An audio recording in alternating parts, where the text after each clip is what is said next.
Buenas noches, hermanos. Dios les bendiga. Dios les bendiga. Pueden sentarse. Y vamos aquí a seguir alabando a nuestro Dios. A seguir glorificando a Dios. Solamente eso es lo que a nosotros nos queda y nos resta en nuestra vida, es adorar, alabar a ese Dios poderoso, a ese Dios en espíritu y en verdad, que gobierna el mundo, gobierna el universo, gobierna a toda la humanidad, a ese Dios que nos gobierna. Y que le damos gracias también porque nos está dando la oportunidad de conocerle. Nosotros conocemos a Dios a través de sus milagros, a través de todas las señales que Él hace, a través de los dones espirituales, a través de la profecía, a través de los sueños, visiones, revelaciones. Así vamos conociendo a Dios. A medida que Dios le habla a usted, le hace promesas y le cumple, usted está conociendo a Dios. Y usted siente paz y siente alegría, siente felicidad cuando viene, cuando recibe una profecía, cuando tiene una experiencia espiritual, usted siente felicidad, alegría. A eso también se le llama conocer a Dios. Así que nosotros estamos conociendo un Dios en espíritu, un Dios poderoso. Un Dios que si nosotros vamos por cualquier lugar del mundo y tenemos un peligro, una acechanza, tenemos momentos difíciles, sabemos que ahí clamamos al Señor y Él nos va a escuchar. Él nos va a ayudar, Él nos va a guardar, nos va a proteger. Con razón dice el Salmo que nuestro Dios es nuestro escondedero, es nuestro refugio. Él es la roca en la cual nos escondemos en el momento de los huracanes, en el momento de los días malos, en los momentos difíciles de tribulación. Nosotros nos escondemos en esa roca firme que es nuestro Dios y Él está ahí protegiéndonos siempre. Así que ustedes que ya tienen la oportunidad de empezar a conocer a Dios, unos conocen más al Señor que otros, pero todos vamos ahí por ese camino. Todos estamos andando por ese camino de conocerle, de saber qué es lo que Él quiere que nosotros hagamos también para Él. Y ya que Dios nos ha dado esa oportunidad, no desaprovechemos, no la menospreciemos, no dejemos de volver a la iglesia. Es cierto que nosotros tenemos unas fuerzas negativas que nos impiden esa búsqueda y ese agradar perfecto al Señor, pero hay que luchar contra eso, luchar contra el mal, luchar contra las fuerzas del mal, insistiendo en estar aquí, en leer la Biblia, orar, cantarle al Señor, escuchar la doctrina. Esa es la lucha continua. Hay que hacerlo porque las familias, las amistades, los vecinos necesitan de Dios. Ellos necesitan de Dios, así como nosotros necesitábamos en algún tiempo del Señor. Y ahora tenemos al Señor, tenemos sus promesas, pero nuestra gente no ha querido, no se ha convertido, no quieren creer, no quieren aceptar, porque las fuerzas malignas les impiden hacer esto. Las fuerzas del mal están ahí combatiendo contra aquellos que quieren seguir el camino del bien. Entonces nosotros nos toca luchar por toda nuestra gente que amamos, para que un día Dios tenga misericordia y también los traiga, ¿no? También ellos crean en Dios y participen de las bendiciones del Señor. Hoy vamos a estar leyendo aquí un pasaje de la Biblia en San Mateo, capítulo 13. En San Mateo capítulo 13 vamos a estar leyendo las enseñanzas de nuestro Señor Jesucristo. El Señor Jesucristo enseñó a través de parábolas. Él cuando dio las enseñanzas, cuando Él estuvo en la tierra, ya ustedes saben la historia, que el Señor como humano, siendo nuestro Dios, que se volvió ser humano porque Él es poderoso y puede hacer todo lo que Él quiere. Y Él se volvió un ser humano durante 33 años, cuenta la Biblia. En ese entonces, la ciudad de Jerusalén era la capital de de Judea, capital también de Israel, todo el país. Y allí el Señor Jesús comenzó a predicar el reino de los cielos, que también se llama el Evangelio del Señor Jesús. Y dice que el Señor se volvió un humano como nosotros para Él considerarnos, para que Él no fuera después tan rígido contra nosotros, sino que nos tuviera mucha misericordia, mucha consideración. Así que nuestro Dios, que toma carne y se vuelve un ser humano, y se le pone un nombre y apellido, Jesús de Nazaret. El Señor dice que la Biblia dice que comenzó Él a predicar el Evangelio o el reino de los cielos, y a enseñarle a todos los israelitas, a todos los judíos allí en la ciudad de Jerusalén. Pero el Señor no les hablaba, no les explicaba abiertamente la doctrina, porque Él sabía y veía que la gente no merecía, que Él les explicara en detalle el reino de los cielos, porque no merecían, los veía tan duros de corazón, tan rebeldes, tan incrédulos, tan necios. Y por eso el Señor entonces hablaba, era a través de parábolas, metáforas, a través de simbolismos, ilustraciones, y les decía, al buen entendedor, al inteligente, al que está apto y el que quiere recibir la palabra de Dios, ese sí va a entender. El que les decía, el que tiene oídos oirá, va a entender. El que cree en el Señor va a entender, el que no, pues no va a entender nada. Y les decía, y así que en el capítulo 13, aquí en el verso 1 dice que un día cualquiera salió el Señor Jesús de la casa y se sentó junto al mar, dice. ¿Ustedes tienen Mateo 13? Dice que se le juntó mucha gente y que él entró en una barca y se sentó y que toda la gente estaba allí en la playa. Nosotros nos imaginamos, ¿no? Nos imaginamos la playa, la gente sentada en la playa, no con vestido de baño, con traje de baño, sino escuchando la doctrina, y el Señor en la barca. El Señor se fue en la barquita porque entonces no lo dejan predicar, que lo empezaban a asediar al Señor. Y dice que les habló muchas cosas por parábolas. Y les dice, he aquí el sembrador salió a sembrar. Entonces Él les da esa parábola del sembrador, le dice, el sembrador salió a sembrar. Mientras sembraba, una parte de la semilla cayó junto al camino, y las aves del cielo vinieron y se comieron la semilla. Otra parte cayó en pedregales, donde no había mucha tierra, porque en los pedregales ahí son piedras, ¿no? Y dice que allí brotó pronto, pero como no había tierra, ¿qué pasó? Dice que cuando salió el sol, ¿qué le pasó? Se quemó, no tenía raíz. Bueno.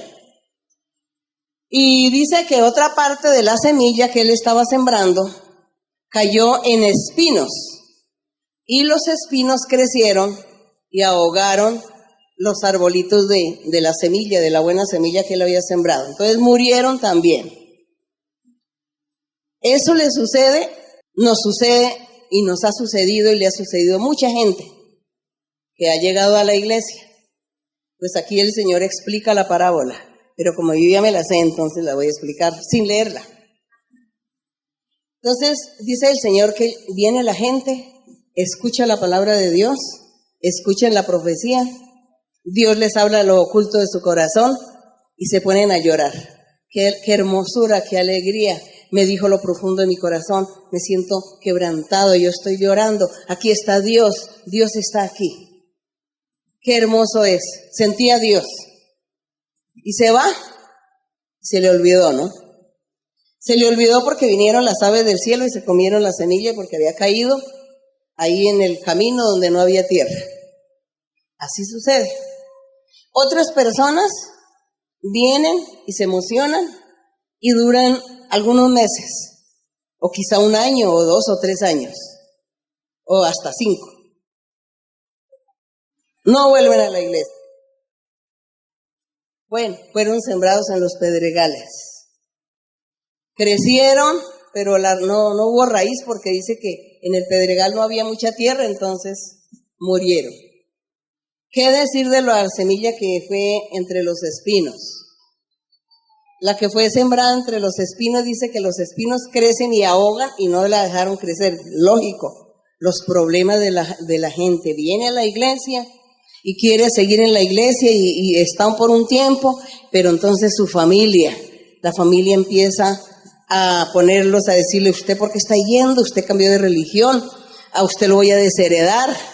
Escoja, elija, o esa iglesia o nosotros, su familia. O esa iglesia, o su esposo, o su esposa. Tiene que elegir.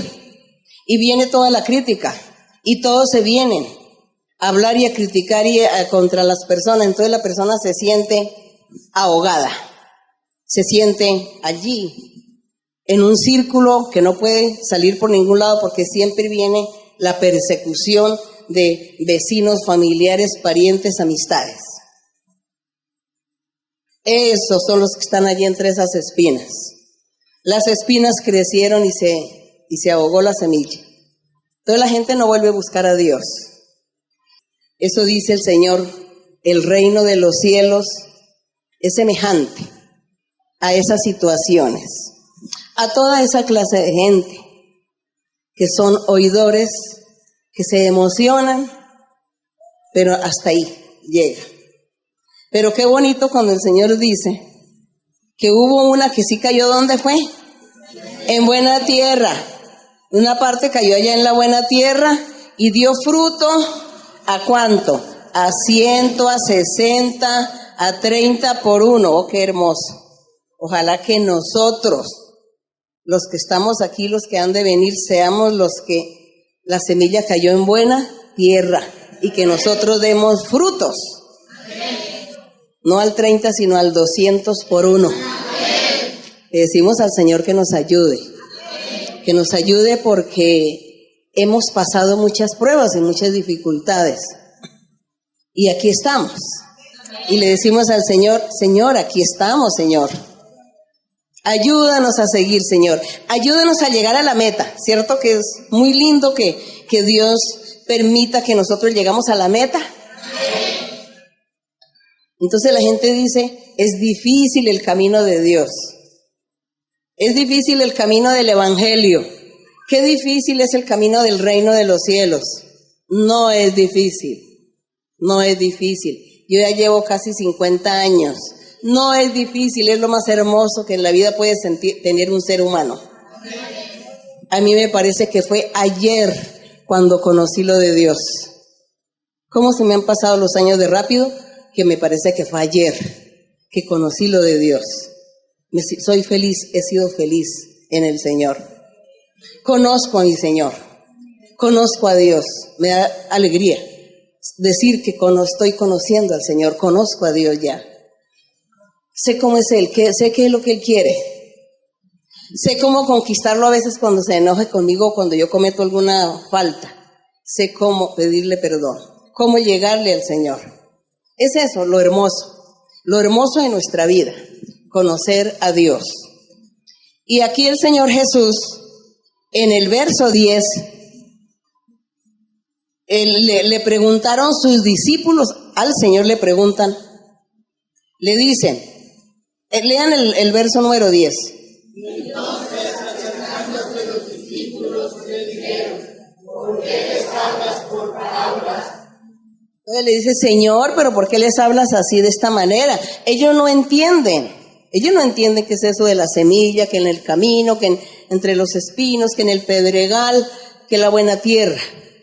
Y por eso el Señor les contesta y dice, porque a vosotros, los discípulos les dice, porque a vosotros es dado saber los misterios del reino de los cielos. ¿Por qué? Porque los apóstoles habían creído en el Señor, le estaban siguiendo, estaban amando lo de Dios y ellos eran dignos que el Señor les hablara claramente. Y a la otra gente no, porque había de todo. Los incrédulos, los capciosos que iban era solamente por probarle, por investigarlo, por mirar a ver qué hace para acusarlo ante las autoridades. Y por eso el Señor les dice, solamente a ustedes, los discípulos, es permitido que yo les muestre los misterios del reino de los cielos. Mas a ellos no les es dado, dice, porque cualquiera que tiene se le dará y tendrá más.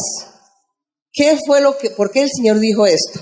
Porque cualquiera que tiene se le dará y tendrá más. El que tenga fe, amor, humildad y sencillez para creer en lo de Dios, pues Dios le da más.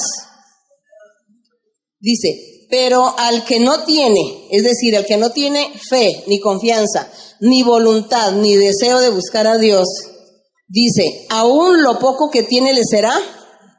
Y eso le sucedió a los judíos, porque los judíos decían, nosotros tenemos el conocimiento de la ley de Moisés, somos el pueblo de Dios, pero cuando el Señor comienza a predicarle no le creen, entonces no tenían nada de Dios, era una vanidad, un orgullo, un título, pero no tenían a Dios en su corazón. Si hubiesen tenido a Dios en su corazón, habían creído al Señor Jesucristo. Y por eso el Señor les dijo, ustedes no tienen nada.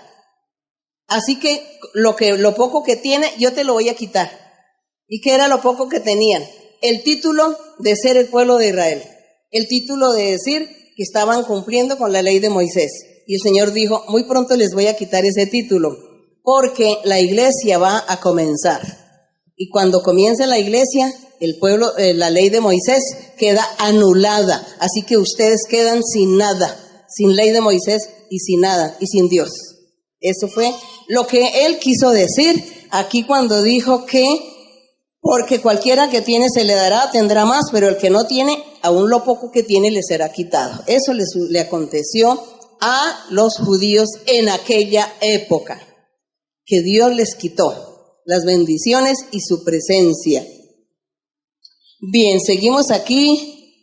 Entonces dice el Señor, por eso les hablo por parábolas, porque viendo, ¿qué pasa? Oyendo, ¿no qué? No oye. Y ni tampoco qué. Y así dice el Señor, así se cumple lo que dijo el profeta, que este pueblo oía, pero no entendía, veía, pero no percibía, eran ciegos y sordos para la palabra del Señor, para aceptar la palabra de Dios, y por eso el Señor ya había destinado que iba a formar su iglesia con otro pueblo, con otra gente que sí lo iban a escuchar e iban a creer en él. Pasamos aquí al verso 24.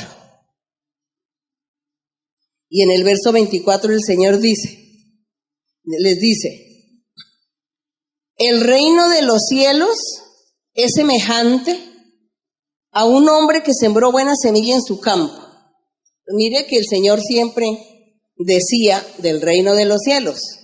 Él estaba predicando, él predicaba la ley de Moisés y la cumplía. Pero también, en medio de todo, estaba predicando también su evangelio, su palabra, lo que era el reino de los cielos, el evangelio puro del Señor. Y con muchas parábolas. Ya leímos una parábola del sembrador, un ejemplo, una ilustración del sembrador. Ahora él le dice, el reino de los cielos es semejante a un hombre que sembró buena semilla en su campo. Dios, el Señor, sembrando su palabra, sembrando su evangelio en los corazones de la gente que quiso escucharle y creer en él. Pero aquí vamos a ver cuál es la ilustración que él da. Dice, pero mientras dormían los hombres, vino su enemigo y sembró cizaña entre el trigo y se fue. Entonces dice que así era comparado el reino de los cielos. Llegó Dios, sembró en el corazón de una persona su palabra. O llega una persona a la iglesia y Dios le habla a su corazón y la persona llora, llora de la alegría, de la emoción, de la felicidad y dice, Dios está aquí, Dios me está hablando porque Dios está quebrantando mi ser. Hasta ahí vamos bien. Pero resulta que cuando esta persona va a su vida cotidiana, aquí dice que vino el enemigo y sembró cizaña.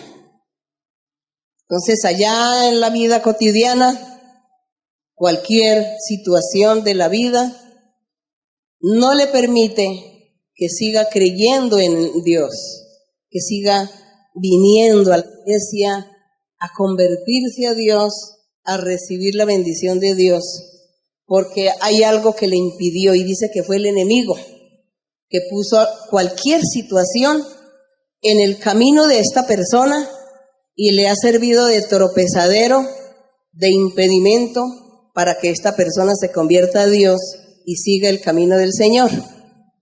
Entonces ya se convirtió esto, dice que llegó el enemigo y sembró cizaña en ese trigo. Y en el verso 26 dice, léanlo.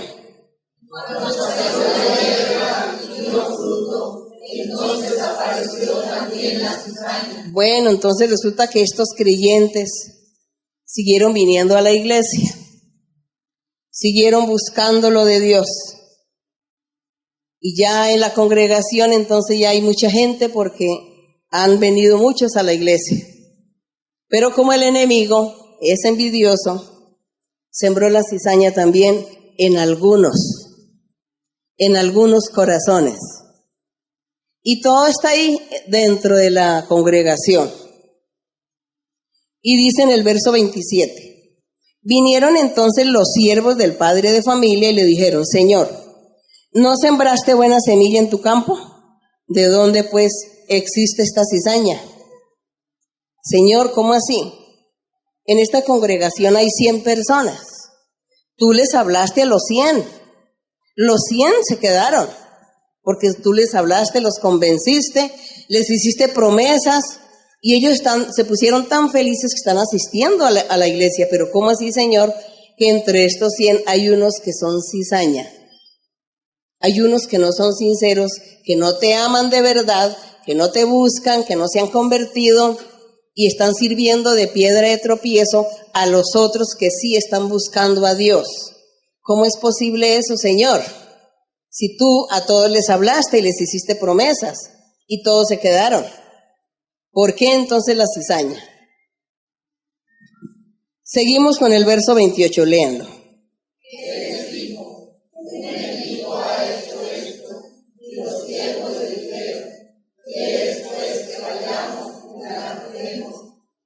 Entonces le dicen, bueno, Señor, entonces aquí qué fácil ir al campo y arrancar la cizaña y la maleza que se llaman. Es una hierba que no tiene sentido, entonces se llama maleza también. Arrancarla, quitarla y dejar el trigo solito. Pero nosotros en la iglesia con nuestros 100 creyentes, estamos los 100. Solamente Dios es el que sabe quién es la cizaña. Porque entre nosotros no sabemos. Pero Dios sí. Pero cuando los siervos le decían al Señor, ¿quiere que vayamos y la arranquemos? El Señor dice, eso es difícil. Es muy difícil arrancar esa cizaña. ¿Y qué les dijo en el verso 29?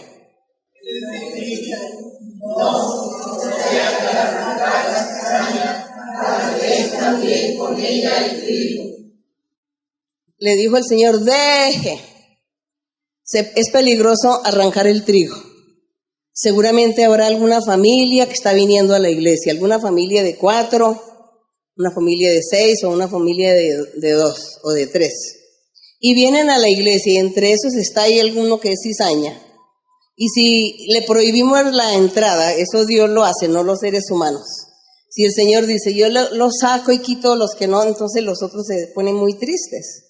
Porque van a decir, ¿cómo así que mi papá y mi mamá van a la iglesia y nosotros también iban, y a nosotros ahora no podemos entrar?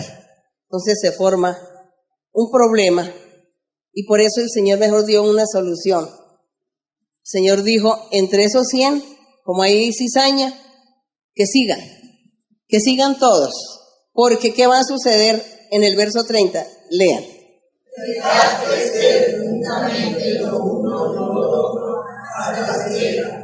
Al tiempo de las ciegas, yo diré a los pecadores, recoger primero la cizaña y atar las manojos para quemarla, pero recoger el trigo en mi granero. Señor, que seamos trigo, ¿no? Amén. Señor, que seamos trigo, que no seamos cizaña. No queremos ser cizaña. Esto cuando dice él que hay que dejar juntamente lo uno con lo otro hasta la siega. La siega puede ser el día de nuestra muerte.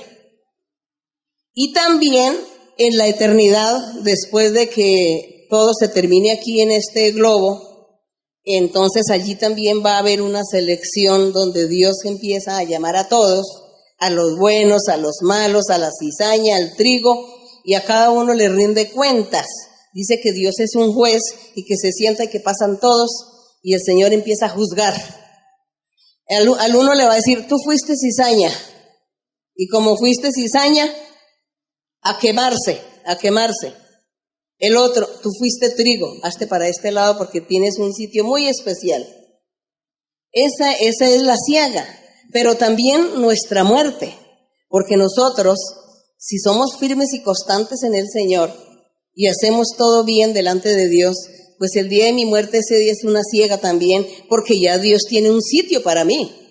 Ya tiene un sitio para mí, dice, bueno, este ya murió, entonces ya lo tengo en un sitio especial. Aquel que era cizaña y murió, entonces allí al lugar a sufrir, a atormentarse.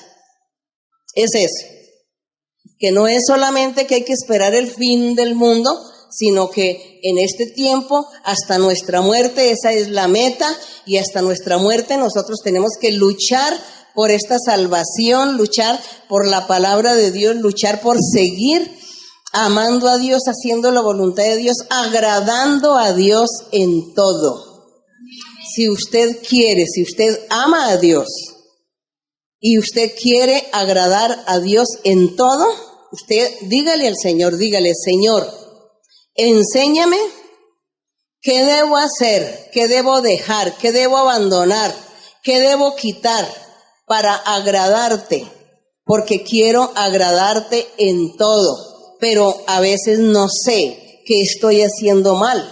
Yo a veces no sé si estoy haciendo bien o estoy haciendo mal. No entiendo.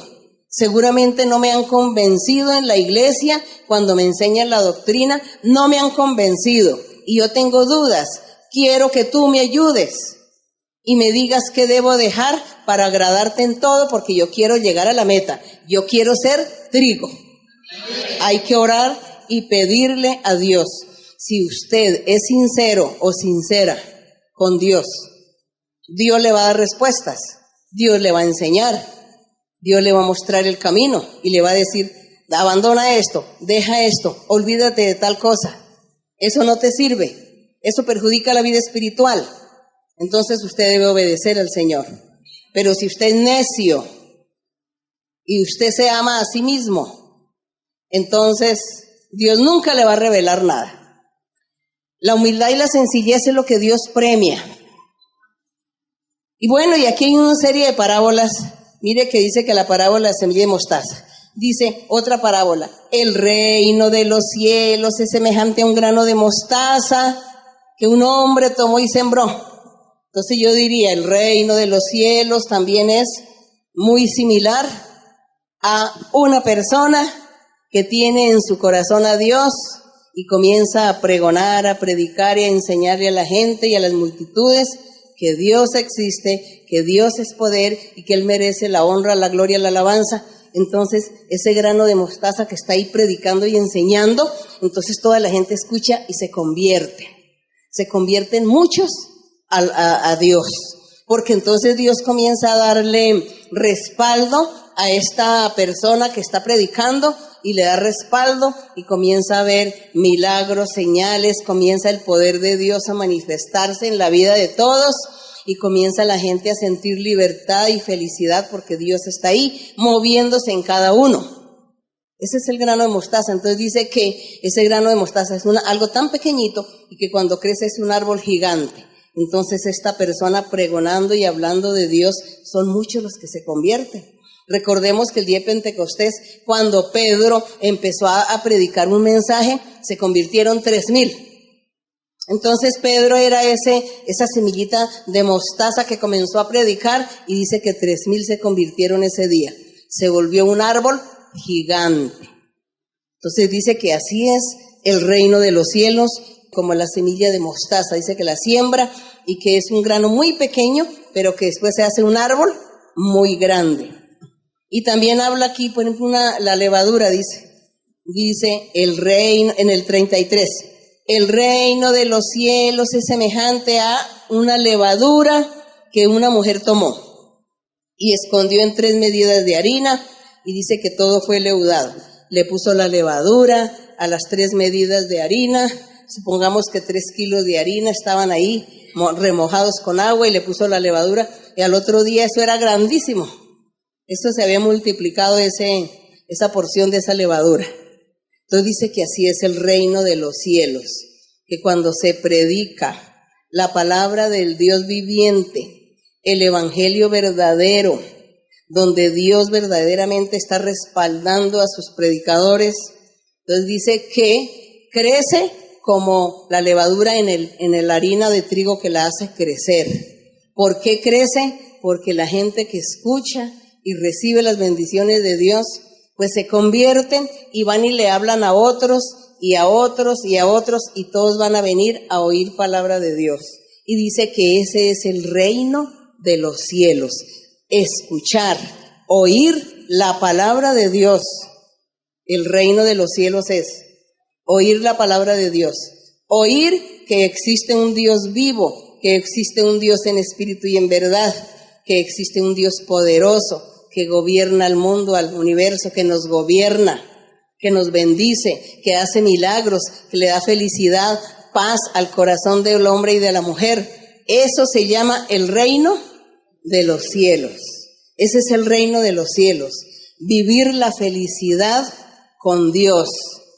Vivir la abundancia con Dios. La prosperidad, el progreso.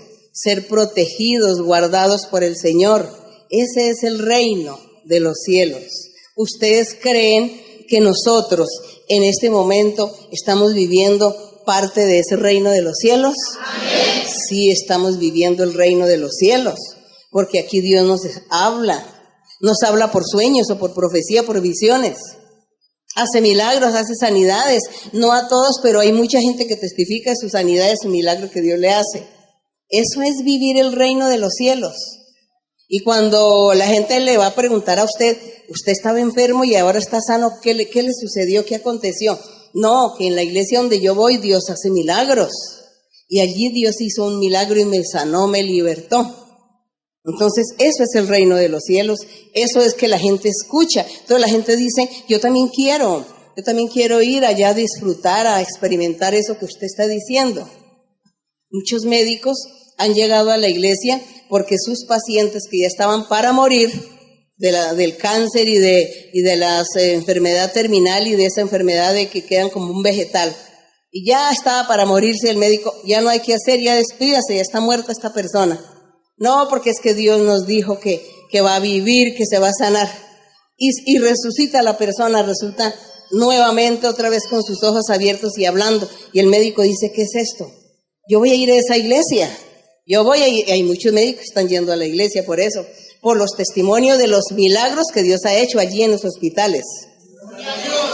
Ese es el reino de los cielos.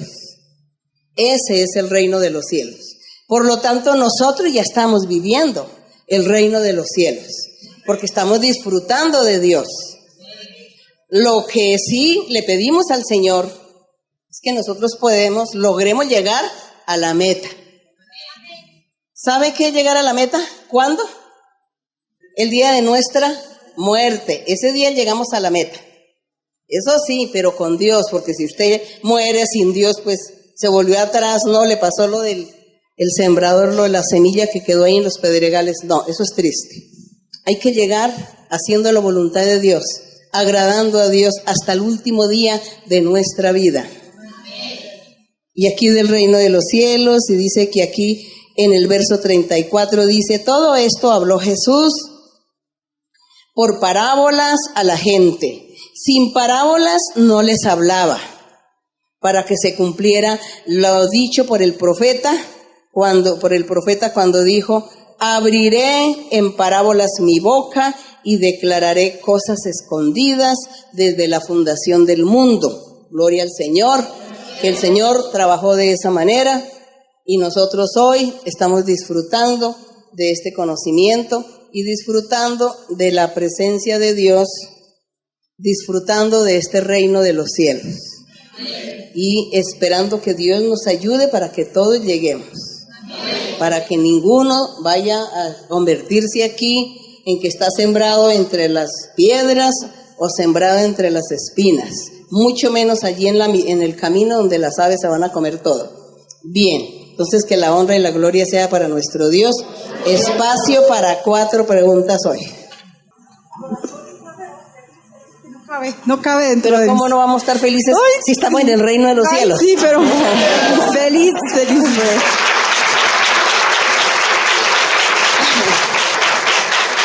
Hermana María Luisa, yo tengo una pregunta que la tengo aquí desde hace como 3 años. Por promesa del Señor, estoy ante la sierva del Señor haciéndole esta pregunta, si usted me permite. Esto voy a leer. Dice en Efesios 6:4, dice: y vosotros padres, no provoquéis a ira a vuestros hijos, sino criadlos en disciplina y amonestación del Señor.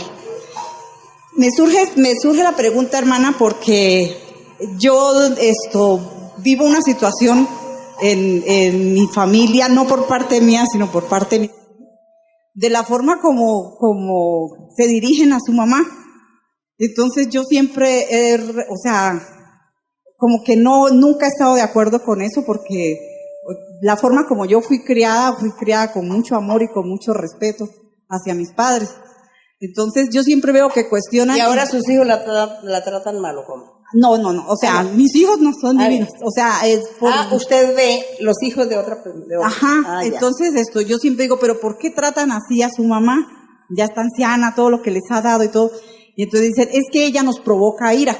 Entonces dice, y la Biblia dice, no provoquéis a ira a vuestros hijos. Entonces yo digo, ¿por qué toman ese versículo? Digo yo, si ya son todos adultos, ya mayores. Entonces yo quiero que la hermana me explique si este versículo, o sea, aplica para qué, para los niños, para los jóvenes, para los adultos, porque siempre que yo cuestiono ese trato hacia esa persona adulta, hacia esa mamá, siempre me dicen, es que ella nos provoca, y la Biblia dice, no provoquéis a ir a vuestros hijos. Entonces, bien, yo quiero que usted me explique. Lo que pasa es que los hijos nacidos dentro del reino de los cielos, ¿no?, son los que van a cumplir esos mandamientos. Digamos que se casa una pareja en la iglesia y ellos son fieles a Dios, buscan a Dios siempre y tienen sus hijos. Los hijos nacen ya dentro de la iglesia, dentro de el temor de Dios. Entonces ellos comienzan a ser educados bajo el temor de Dios. Y ellos van a cumplir estos requisitos que dice la Biblia, porque los niños que nacen en la iglesia y se crían en la iglesia, ellos tienen valores y ellos son educados porque ellos escuchan la enseñanza y ellos tienen un temor de Dios y una educación y una manera de portarse con sus padres. Mientras que las familias que vienen a la iglesia con niños ya de 8 años, de 9, de 10, 11, 12, a ellos no se les puede exigir, porque tanto los padres han sido maleducados y los niños pues también maleducados.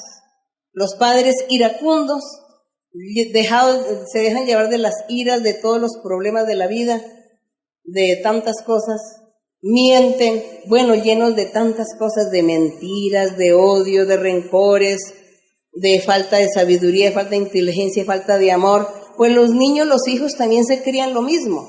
Entonces, ¿quién le va a exigir a quién?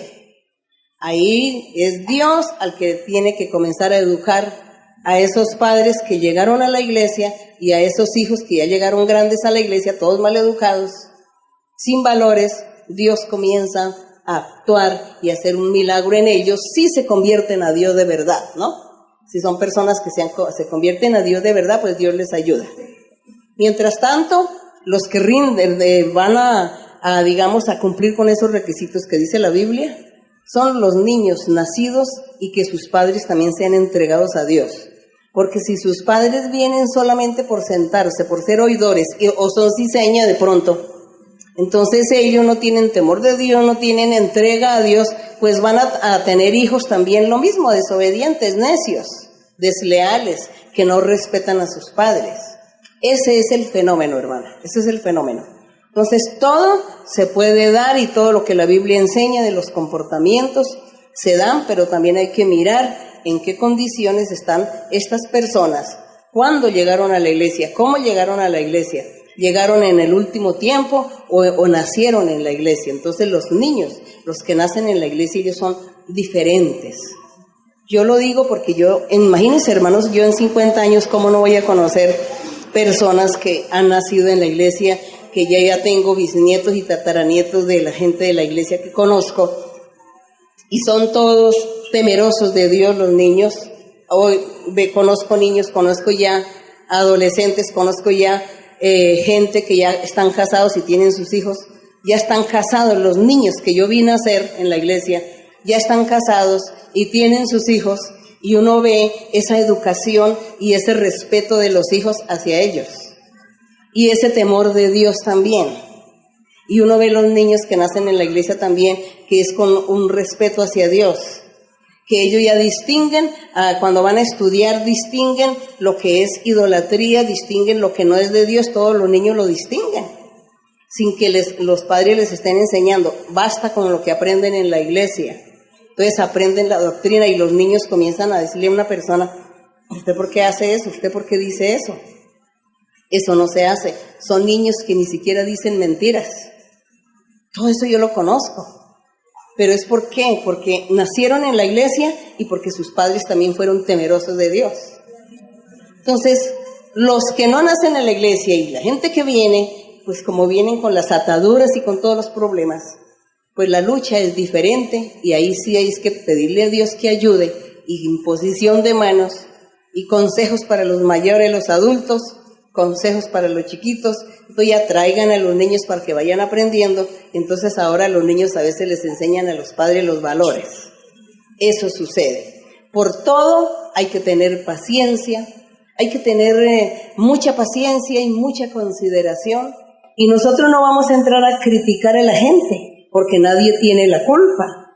Afortunados los que nacieron en la iglesia y crecieron en la iglesia y siguen en la iglesia, afortunados. Pero las otras personas que vienen, hay que orar por ellos, considerarlos, tenerles paciencia, no criticar ni juzgar, porque ese es el fenómeno que sucede.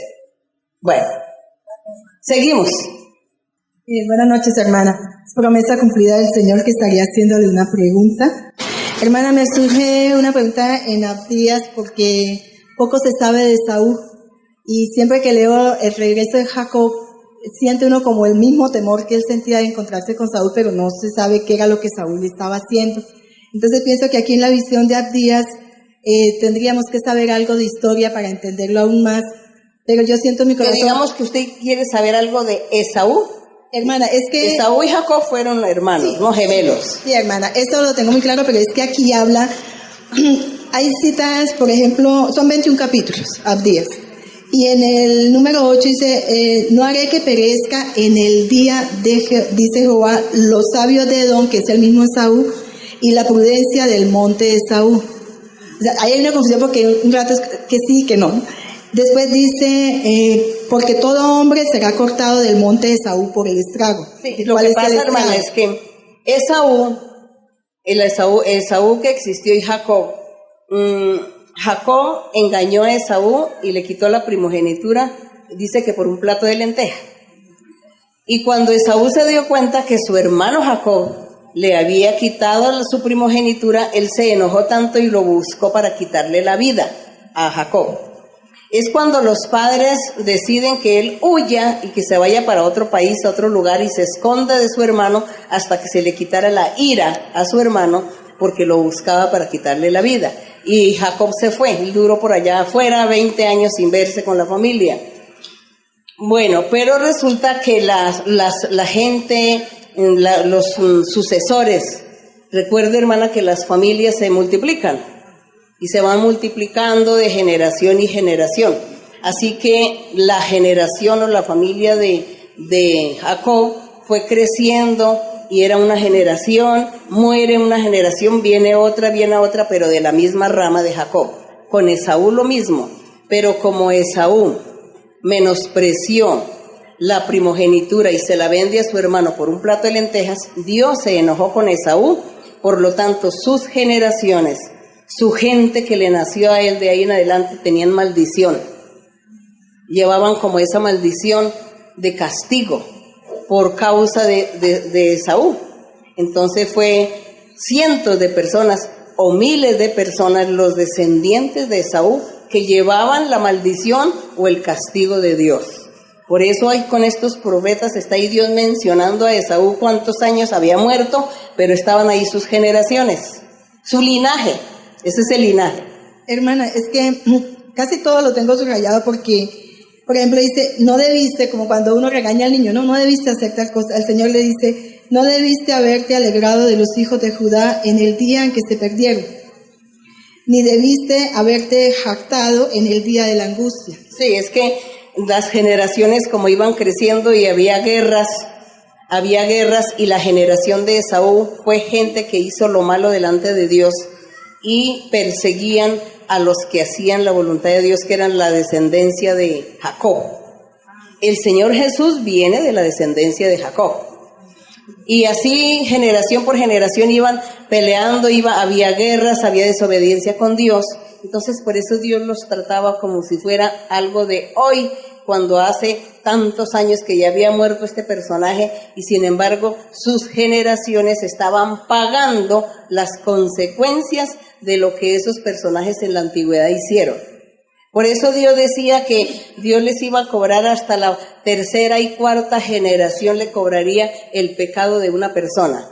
Moría esa persona y hasta la cuarta generación Dios le cobraba a esas personas que ni siquiera se acordaban qué era lo que sus padres habían hecho. Eso es lo que Dios hizo, por lo tanto eso es una historia que para que uno pueda entender la historia usted tiene que ponerse a leer desde el principio toda la historia para que usted llegue a darse cuenta las guerras y todos los conflictos que hubo entre la descendencia de Jacob y la descendencia de Esaú. Hubo muchos conflictos, muchos problemas en el pueblo de Israel.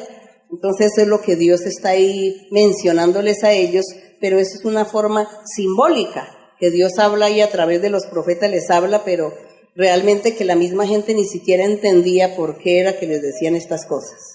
Sí. Y en el último versículo, en el 21, dice, y subirán salvadores, o sea, no habla del Salvador, sino salvadores, al monte de Sión para juzgar el monte de Esaú, y el reino será de Jehová.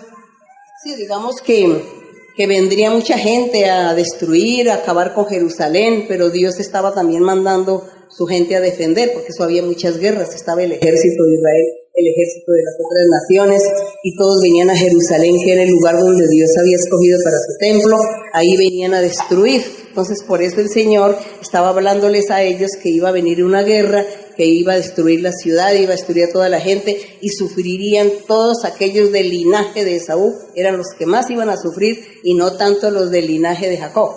Eso es lo que está ahí hablando el Señor. Cuando el Señor le dice a uno, va a venir sierva amada, vas a estar haciendo una pregunta, ella te va a libertar, ¿qué debe hacer uno? O sea, orarle al Señor por esa necesidad que uno tiene, o simplemente el Señor le muestra a usted. Hermana, es que eso no se necesita. Yo pienso que eso hay como una mala interpretación en lo de las profecías. No va a poner a decir que específicamente, físicamente uno va a estar ahí, no. Cuando se ven los estudios bíblicos, ahí está la palabra del Señor. Es un video que queda ahí grabado, pero como se está hablando de Dios, así como aquí la Biblia habla de todo lo que Dios dijo y quiso, está aquí y se habla, entonces Dios lo vivifica. Dios vivifica lo que está aquí escrito. Así también Dios vivifica lo que está en el video de un estudio bíblico, porque fue el Espíritu Santo el que reveló, el que habló, el que mostró Dios. Entonces Él está ahí. Eso, usted va a ser libertada cuando usted ve un estudio bíblico, pone atención, lleva a su corazón la doctrina, usted desea agradar a Dios, ahí usted será libertada de muchas cosas. Pero no es necesario porque eso no tiene lógica que yo, como humana que soy, voy a estar en 1000 iglesias, si eso es imposible. ¿Cuántos años necesitaría yo para estar visitando 1000 iglesias? Y da la casualidad que el día que yo venga aquí usted no pudo venir. Entonces, eso no es lógico. No es lógico, es simplemente oír las enseñanzas, ver los estudios bíblicos, eso es suficiente. No que yo en persona tenga que estar en un lugar para que Dios vaya a libertar a alguien, eso no es así. Entonces no, porque Dios es poder y eso es suficiente con orar y ver el estudio bíblico y hacer la voluntad del Señor. Gloria a Dios. Seguimos, hermana. Buenas noches, hermana, que el Dios del cielo la bendiga. Reciba un cordial saludo de las iglesias en Ibagué. Hace 10 años la estamos esperando allá, con los brazos abiertos. Hace 10 años, y entonces, ¿qué tal que le hayan profetizado a alguna persona que no lo va a ser libertada hasta que yo no vaya? No, pues entonces lleva 10 años la pobre ya toda atada. Eso no tiene lógica, eso no es así. Bueno, sí, hermana. Hermana, mi pregunta, tengo 2 preguntas, una de la Biblia y una personal. La de la Biblia el año pasado en Colombia escuchamos una enseñanza titulada Los diversos significados de la sal. Allí se nos enseñaba que la sal simboliza el buen testimonio, caminar en pos de la perfección y no cometer pecados. También se nos mencionaba que en la antigüedad las ofrendas y los sacrificios a Dios debían ser sazonados con sal, lo cual denotaba limpieza. Y por último se enseñaba que la sal era el símbolo de lo que vendría en el Evangelio. La sal garantiza que algo sea duradero. Entonces, hermana, con esto mi pregunta reside específicamente en 2 de Crónicas 13, verso 5 y Números 18, verso 19. Bueno, lea. En Números 18, verso 19 dice: todas las ofrendas elevadas de las cosas santas que los hijos de Israel ofrecieren a Jehová, las he dado para ti, para tus hijas contigo, por estatuto perpetuo. Pacto de sal perpetuo es delante de Jehová para ti y para tu descendencia contigo. Así, hermana, mi pregunta reside específicamente en lo referente al pacto de sal perpetuo. Quisiera saber si este pacto de sal que el Señor hacía con su pueblo de Israel daba la pauta para pensar en la venida del Evangelio con su iglesia, o si no, qué significó el pacto de sal en la antigüedad y qué significa hoy de manera espiritual para su pueblo. Bien, el pacto de sal que hizo Dios en la antigüedad hablándole a Moisés, formando un pueblo de Israel y que hicieran la voluntad de Dios, porque Dios iba a bendecirlos y a formar su pueblo. Ese pacto que Dios hizo en la antigüedad, el pueblo falló, entonces no se cumplió, entonces Dios hizo otro pacto. El otro pacto que Él hizo fue con el Señor Jesucristo. Entonces, ese pacto que hace el Señor Jesús en la cruz del Calvario, ese es el pacto de sal también. Y dice el Señor Jesús que ya sus creyentes, su iglesia, se llamarán reyes y sacerdotes. Entonces, como son sacerdotes, nosotros somos sacerdotes porque el Señor nos llama sacerdotes también. Sacerdote es el que le ministra a Dios, y como nosotros estamos ministrando a Dios, dándole alabanza, dándole la honra, la gloria, somos sacerdotes, ahí está el pacto de sal también, ahí está la sal. El Señor Jesús le dijo a los discípulos: ustedes son la sal de la tierra, hablen, mire el testimonio de ustedes son los que tienen la verdad de Dios, son la sal que sazona, que da sabor, ustedes tienen la verdad de Dios, enséñenle a la gente, háblenle a la gente. Él nos dice eso a nosotros también, que somos la sal y que por lo tanto tenemos que hablar, evangelizar, enseñarle a la gente, orar por la gente, trabajar dones espirituales. Ahí está trabajando el pacto de sal. Ahí sigue, vigente, porque Él decía, era perpetuo, entonces sigue vigente. Bien. Hermana, muy buenas noches. Quiero en nombre de toda la Iglesia de México darle la cordial bienvenida y sobre todo todos los hermanos de Popotra que la estábamos anhelando. Hermana, yo tengo una pregunta en Hebreos 11, voy a leer desde el 24. Por la fe, Moisés, hecho ya grande, rehusó llamarse hijo de la hija de Faraón, escogiendo antes ser maltratado por el pueblo de Dios que gozar de los deleites temporales del pecado. 26. Teniendo por mayores riquezas el vituperio de Cristo que los tesoros de los egipcios, porque tenía puesta la mirada en el galardón. Mi pregunta está precisamente, hermana, saber cuál es ese galardón.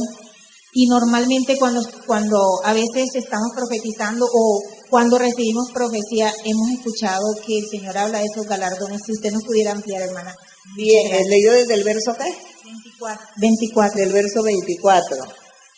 Y de los galardones, que la hermana dice que cuando están profetizando el Señor a veces habla de un galardón. Pues el galardón principal que nosotros tenemos es la promesa de nuestra salvación. La promesa de que cuando nosotros muramos vamos a estar con Dios. Ese es un galardón.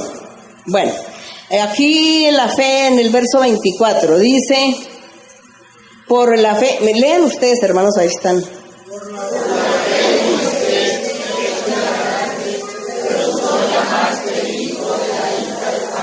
Bueno, habla de la fe, pero es que aquí en el verso 1 del 11 dice, la fe es la certeza de lo que se espera. Es algo que esperamos. Dice la certeza de lo que se espera. La fe es la convicción de lo que no se ve. La convicción de lo que no se ve. Una mujer estéril llega a la iglesia y Dios le dice, te voy a dar hijos. Entonces ella espera en esa promesa. Dice, Dios me dijo que yo voy a tener hijos y los voy a tener porque Dios me lo dijo y estoy esperando. Entonces ella dice que es la convicción de lo que no se ve. Esa es la fe. Entonces ahí comienza a enumerar todos los personajes bíblicos que tuvieron mucha fe y por su fe alcanzaron muchos galardones, muchos premios, muchas bendiciones. Por eso dice, por la fe Moisés, cuando nació, fue escondido por sus padres por 3 meses. ¿Aquí fue la fe de Moisés o fue la fe de sus padres?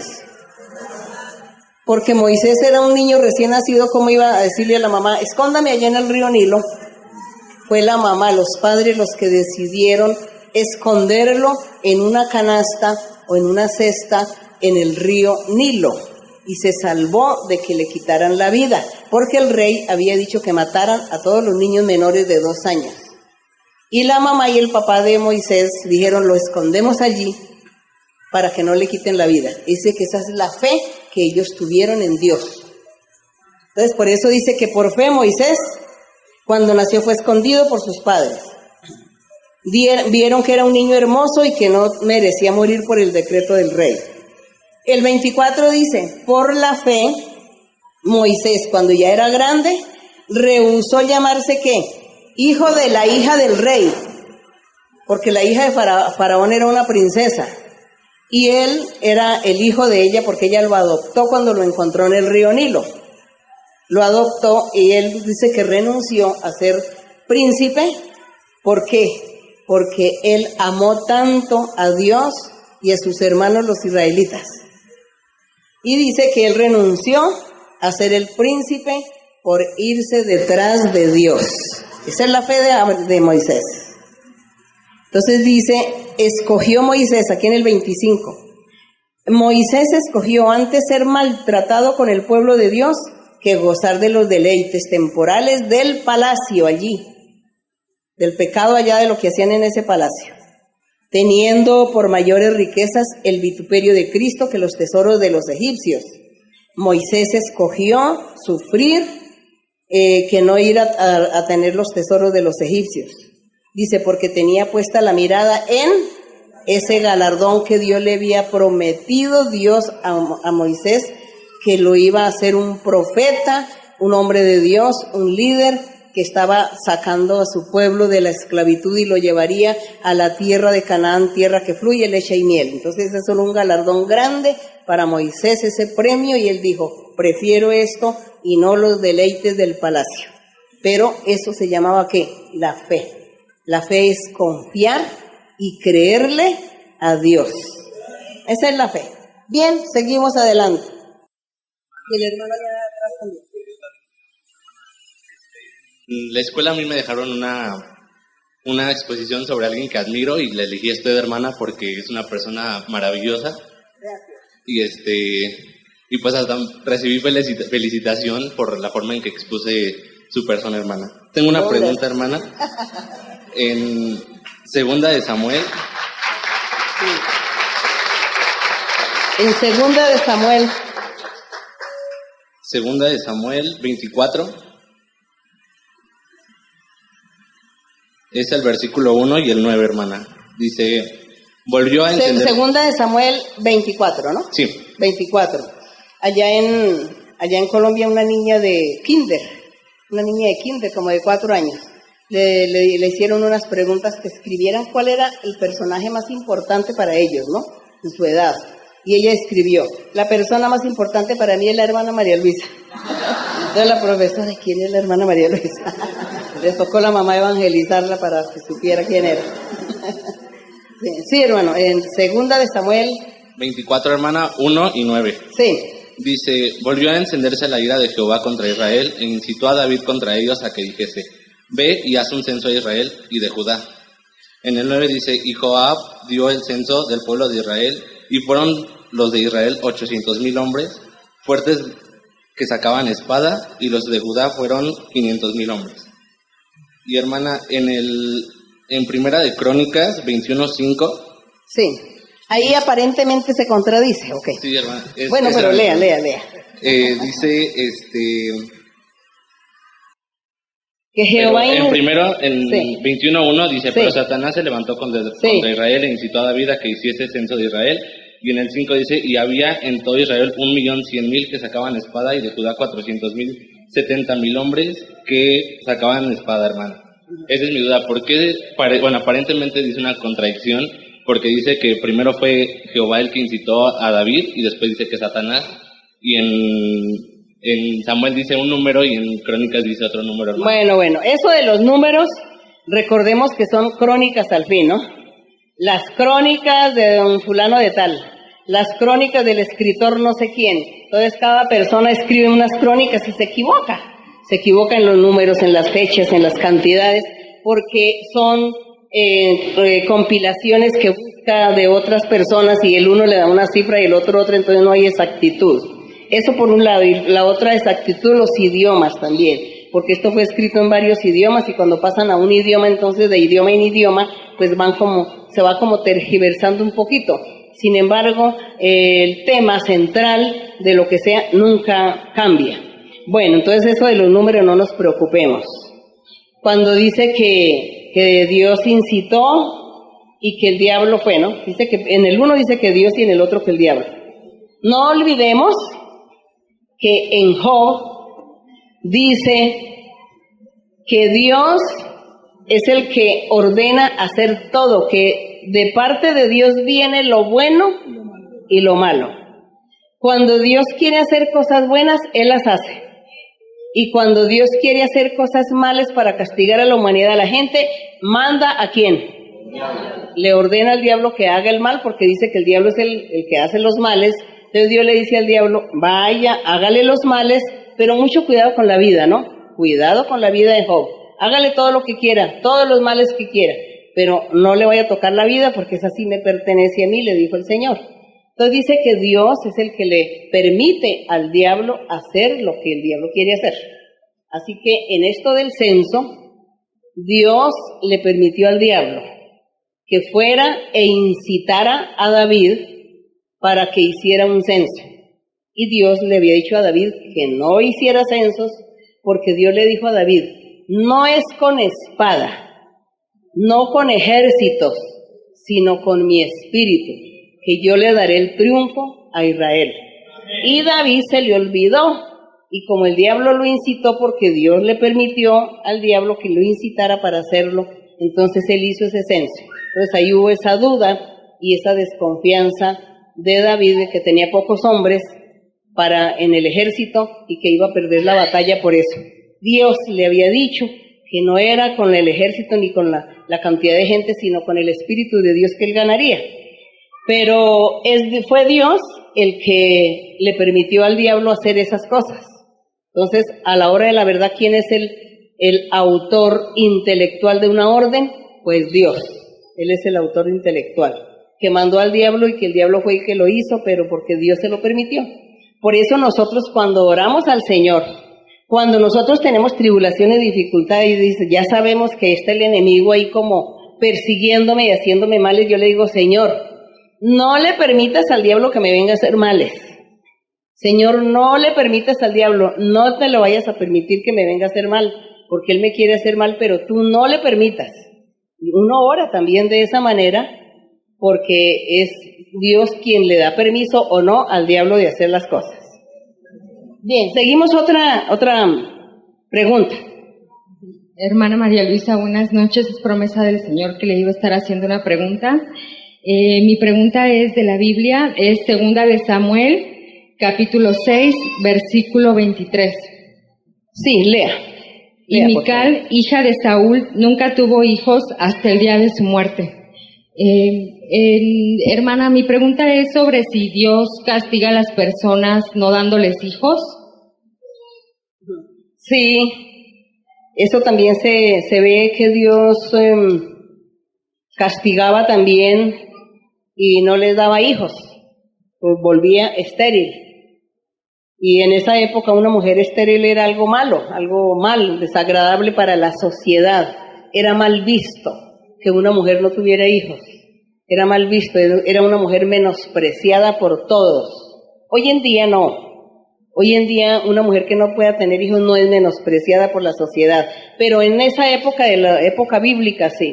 Entonces era uno de los castigos que el Señor le daba a las personas por haber cometido infracciones, porque lo que pasa es que esta señora no respetó al rey David, ella no lo respetó, siendo la esposa, porque ella era la esposa de David, y dice que no lo respetó porque David, tomado en el Espíritu Santo, dice que comenzó a danzar y a cantarle a Dios y a alabar a Dios por la calle, y ella, como era el rey, entonces se asomó por la ventana y le dijo, usted como cualquier vil, como cualquiera está ahí haciendo el ridículo.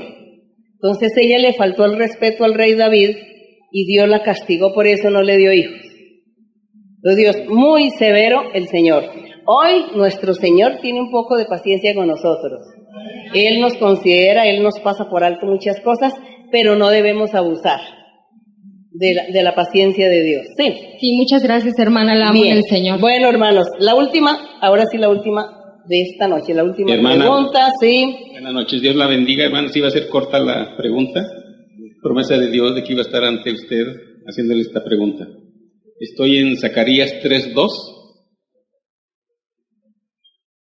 Zacarías 3:2. Sí, hermana. ¿Puedo leer? Sí, hermano, sí. Y dijo Jehová a Satanás, Jehová te reprenda, oh Satanás, Jehová que ha escogido a Jerusalén te reprenda, ¿no es este un tizón arrebatado del incendio? Mi pregunta es, Jehová estaba frente a Satanás, ¿y por qué le dice? ¿Todos tienen Zacarías 3? Sí. Sí, hermana, mi pregunta es en ese sentido de que Jehová tiene a Satanás frente, ¿y por qué le dice Jehová te reprenda si él mismo era Jehová? Bien. Sí, hermana. Zacarías 3 dice, bueno, primero les voy a contar. Zacarías, profeta, después que regresaron de Babilonia, 70 años después que regresaron de Babilonia, los que habían sido llevados cautivos, recordemos que fue destruida Jerusalén, el pueblo de Israel, fue destruido por Nabucodonosor, por el rey de Babilonia, y se llevaron a todos los príncipes a Babilonia prisioneros, y duraron 70 años allí, se multiplicaron, tuvieron hijos, y bueno, y cuando ya regresaron a Jerusalén, ya regresó un montón de gente. Y cuando regresaron, entonces ya estaba Zacarías profeta, estaba Malaquías y Ageo. Esos 3 profetas regresaron con los israelitas cautivos y de Babilonia. Regresan a Jerusalén y Dios comenzó a darle visiones a Zacarías y a mostrarle en visiones de que había que construir nuevamente el templo del Señor, que había que hacer muchas cosas para restaurar la ciudad, volverla a hacer la ciudad otra vez, porque había quedado en ruinas. Entonces ya Zacarías ve en las visiones lo que Dios le muestra. para el presente y para el futuro.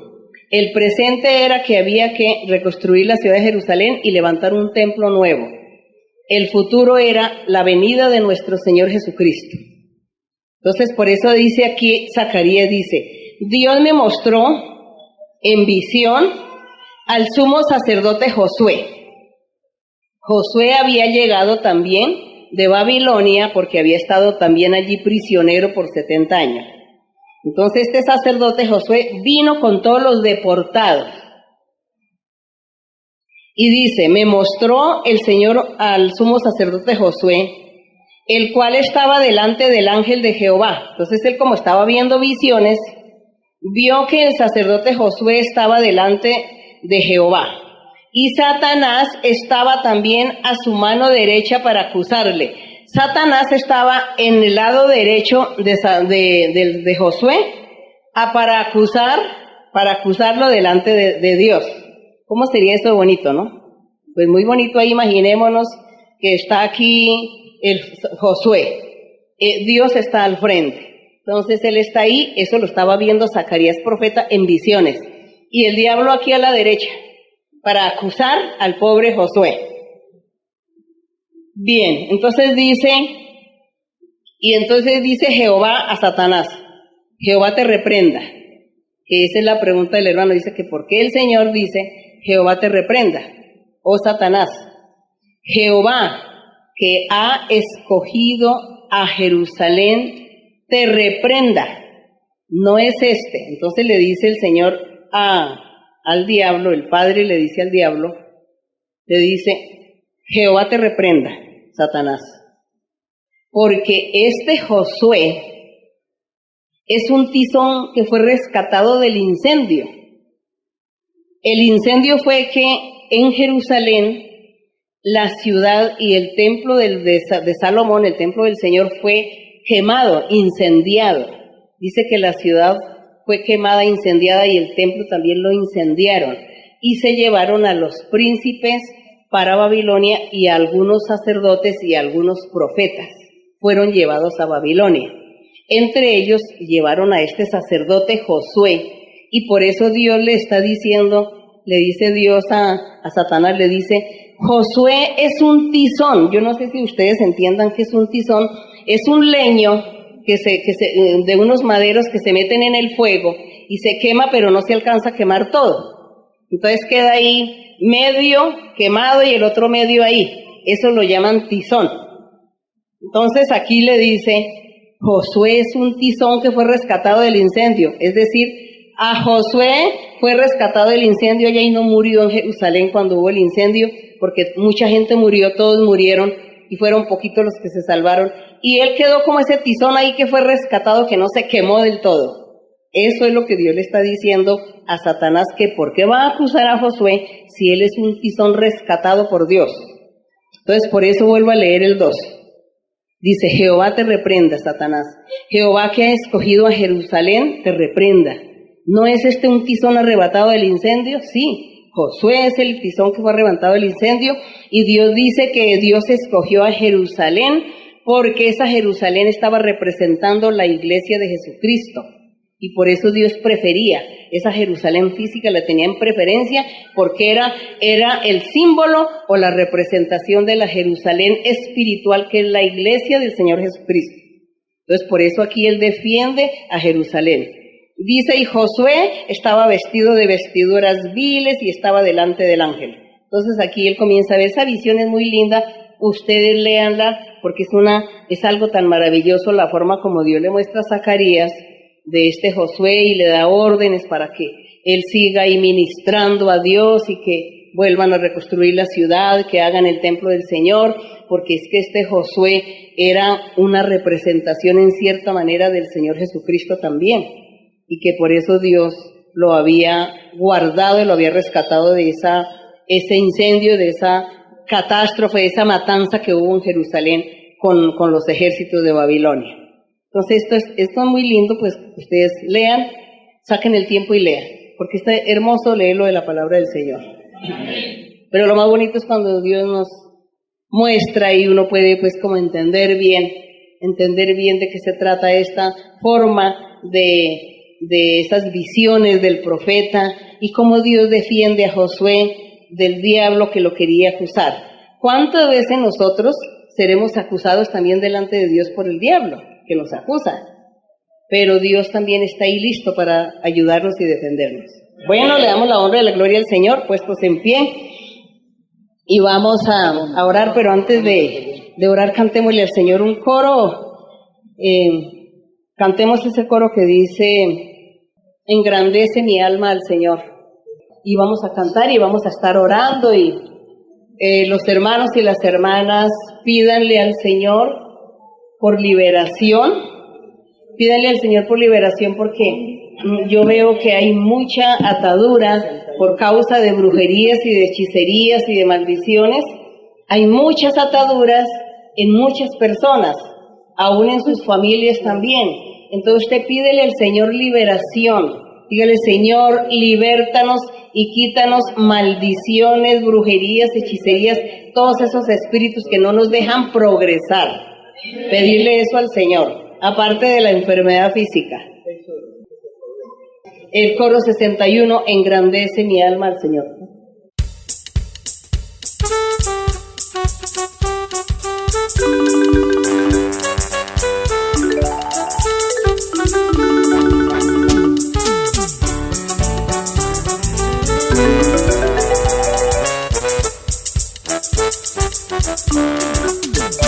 Engrandece mi alma al Señor, engrandece mi alma al Señor, y mi espíritu se regocija en Dios mi Salvador.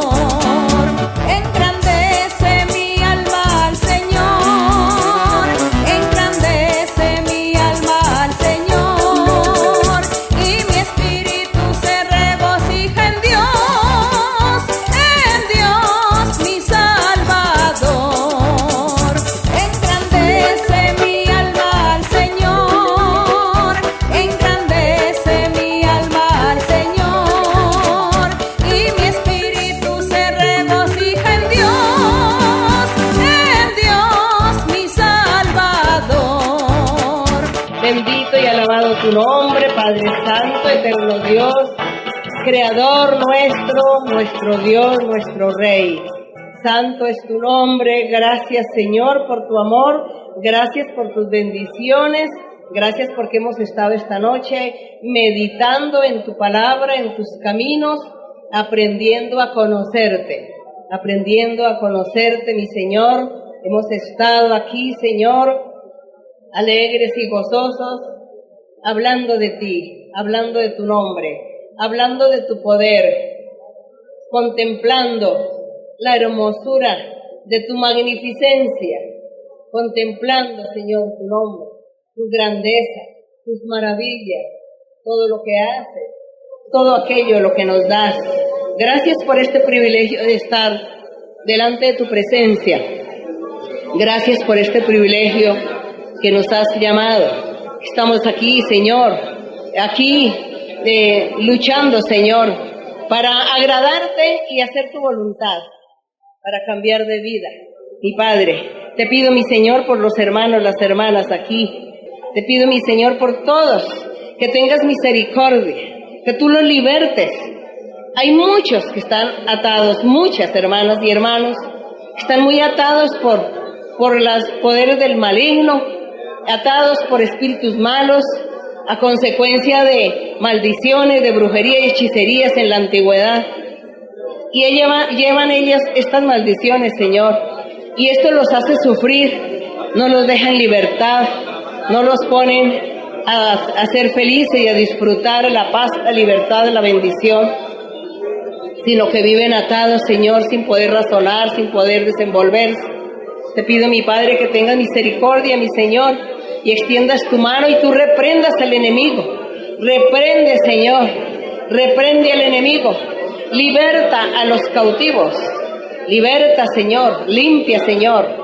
Rompe cadenas, rompe ataduras, ligaduras, destruye la obra maligna. Quita, Señor, todo el mal, destruye el mal.